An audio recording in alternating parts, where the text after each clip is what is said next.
తేజస్సుతో నిండిన ముఖం, తలపై ఒక టోపీ, దానిపై ఒక నక్షత్రం, పొడవుగా పెరిగిన జుట్టు, తేజస్సుతో నిండిన ముఖం, నిరాభయంగా కనిపించే ఆ కళ్ళు. ఏదో ఒక సమయంలో మనమందరం ఈ రూపాన్ని చూసే ఉంటాం. టీ షర్ట్స్ పైన గానీ, బైక్ గానీ, పచ్చబొట్లు గానీ ఎక్కడ చూసినా ఇతని రూపమే. సినిమా హీరోల కన్నా, క్రీడాకారుల కన్నా ఎక్కువగా యువత ఈయనని అభిమానిస్తున్నారంటే అంతలా ఇతను ఏం చేశాడు? ఏదో ఒక ప్రాంతంలోనో, ఏదో ఒక దేశంలోనో కాదు. ఏకంగా ప్రపంచమంతా అతనిని ఫాలో చేస్తుంది. ఇప్పటి వరకు తెలుసో తెలియకో మనమందరం ఆయనని ఫాలో అవుతూనే ఉంటాం.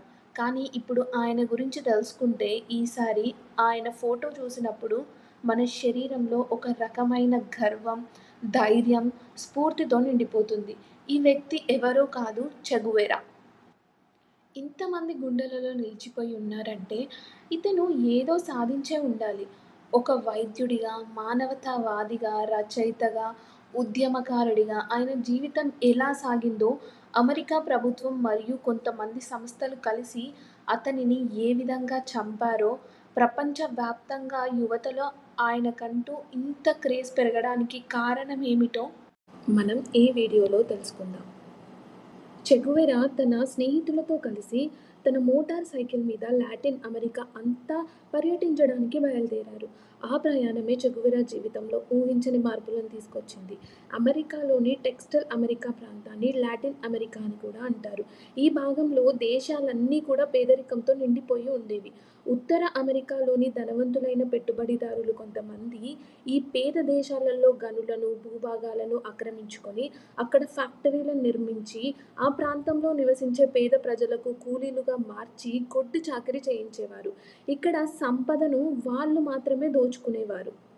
ఇదంతా చెగువెరాకి నచ్చేది కాదు. ఆ విధంగా చెగువెరా స్లోగా అమెరికా ప్రభుత్వం మీద తిరగబడడం స్టార్ట్ చేశాడు. అయితే ఇక్కడ మళ్ళీ అమెరికా ఎంటర్ అయింది. తమకు క్యూబాలో ఎదురు తిరిగిన చెగువెరాని అంతమొందించాలి అని చెప్పి బొలీవియా సైనికులకు ట్రైనింగ్ ఇచ్చి వాళ్ళకి ఆయుధాలు సరఫరా చేసింది అమెరికా. ఇప్పుడు చెగువెరాని బంధించడమే అమెరికా ప్రభుత్వం మరియు బొలీవియా నియంతృల లక్ష్యం.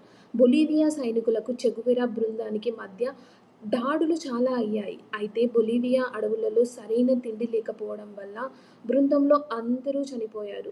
అందులో చెగువెరాకి అస్వస్థత కారణంగా ఆరోగ్యం పూర్తిగా పాడైపోయింది. తన బరువులో సగానికి పైగా కోల్పోయారు చెగువెరా. చెగువెరా పట్టుకోవడానికి బొలీవియా ప్రభుత్వం 650 మంది సైనికులను రంగంలోకి దింపింది. బొలీవియా మరియు అమెరికా ప్రభుత్వం కలిసిన చేస్తున్న ఈ దాడులకి చెగువెరా బృందం ఒకరి తర్వాత ఒకరు చనిపోసాగారు. ఈ దాడులలో చెగువెరా కూడా గాయపడ్డారు. చివరికి 1967 అక్టోబర్ 8న బొలీవియా సైనికులు చెగువెరాని బంధించారు. ఒక పాడుపడిన స్కూల్లో ఒక చీకటి గదిలో చెగువెరాని బంధించారు. కానీ విప్లవకారులతో రగిలే సూర్యుడికి ఈ చీకటి ఏం భయపడగలదు? ఆ తర్వాత రోజే బొలీవియా గవర్నమెంట్ చెగువెరాని చంపేయండి అనే ఆదేశాలు పంపింది. ఆ సైనికులు చెగువెరా ఉన్న గదిలోకి వెళ్లారు. చెగువెరా మెల్లగా లేచి నిలబడ్డాడు. దీని గురించి ఆలోచిస్తున్నావు అని అడిగారు ఆ సైనికులు. తన విప్లవం గురించి తప్ప ఇంకేమీ ఆలోచించట్లేదు అని చెప్పి సమాధానమిచ్చాడు. ఆ కళ్ళలో భయం అనేదే లేదు. చెగువెరాకి తెలుసు అతను తనని చంపడానికి వస్తున్నది ఒక పిరికివాడు అని. ఓ పిరికివాడా, కాల్చరా, నువ్వు నన్ను చంపగలవేమో కానీ నా సిద్ధాంతాన్ని మాత్రం చంపలేవు అని గట్టిగా అరిచాడు. వెంటనే ఆ సైనికులు మొదట చెగువెరా కాళ్ళ మీద కాల్చారు, తర్వాత ఛాతీ మీద. ఇలా సుమారుగా 9 బుల్లెట్లు చెగువెరా శరీరంలోకి దూసుకుపోయాయి. చెగువెరా కుప్పకూలిపోయాడు. 1867 అక్టోబర్ 8న చెగువెరా చనిపోయారు.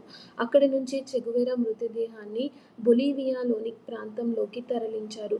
కనీసం హెలికాప్టర్స్ కూడా లేకుండా ఆయనని తాళ్లతో కట్టి బలవంతంగా లాక్కుపోయారు. అక్కడ హాస్పిటల్లో చూడడానికి చాలామంది వచ్చారు. అయినా ఎవరిని కూడా అనుమతించలేరు. బొలీవియా అధికారులు చెగువెరా మృతదేహాన్ని ఎవరికీ తెలియకుండా సీక్రెట్గా కప్పివేయాలి అని నిర్ణయించుకున్నారు. అయితే అంతటి వీరుడు చనిపోయారంటే ఎవ్వరూ నమ్మరని తెలుసు. అందుకే ఆ బొలీవియా అధికారులు 2 అరచేతులని నరికి అక్కడ క్యూబాకి పంపారు. అక్కడ వాటిని అర్జెంటీనాలో చెగువెరా వేలిముద్రలు మ్యాచ్ చేశారు. అప్పుడు అర్థమైంది చెగువెరా నిజంగానే చనిపోయారు అని చెప్పి. తర్వాత చెగువెరా శవాన్ని ఎవ్వరికీ తెలియకుండా ఏదో ప్రదేశంలో పాతిపెట్టేశారు. దాంతో సుమారు 28 సంవత్సరాల పాటు చెగువెరా బాడీ ఎక్కడుందో ఎవ్వరికీ తెలీదు. రహస్యంగానే మిగిలిపోయింది. కానీ ఒక రిటైర్ ఆర్మీ జనరల్ ఆ ప్రదేశాన్ని కనిపెట్టాడు.